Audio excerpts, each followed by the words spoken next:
I'm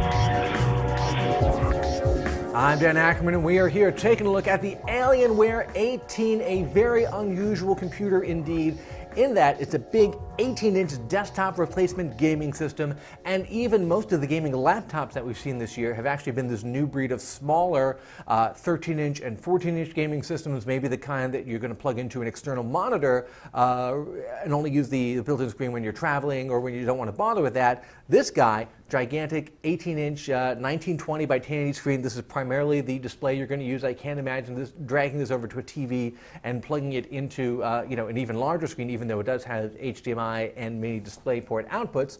Pretty much everything you need is built into here. It's going to take up your entire desk. The thing is gigantic, and it weighs more than 12 pounds, just like this. If you add in the gigantic AC adapter, then it's more than 15 pounds. Now, Alienware did sort of stack the deck a little bit when they sent us this configuration. It's super high-end. It's got a top-of-the-line Intel Core i7. It has got a 512 gig SSD and a regular hard drive on top of that. It's got two NVIDIA GeForce 780 graphics cards, and it's got a whopping 32 gigabytes of RAM. I don't think I've ever actually gotten that in a laptop to review before. You put all that together, and it's more than $4,000 for this particular very, very, very high-end configuration, although the base model starts at about $2,100.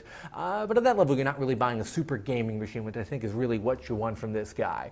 Now, we've got all the typical Alienware bells and whistles, the light-up touchpad, all the different lighting zones here and there, and the build quality and the construction, it's excellent because Alienware is part of Dell, and they can afford to design and build these big gaming chassis, whereas if you get a gaming laptop from a boutique PC maker, it's generally an off-the-shelf body that they buy that's maybe not specially made for gaming, and they just cram all this high-end stuff into it. So that's the real advantage here. You get this big kind of matte black slab, maybe a little bit like the obelisk in 2001, just sort of lands on your desk, takes up the entire thing. If you're going to spend that much money, you certainly want to trick this out all the way up to the top, and we can play just about any current PC game cranked all the way up to the top levels. I was playing Battlefield 4 in Ultra mode, and it worked just fine.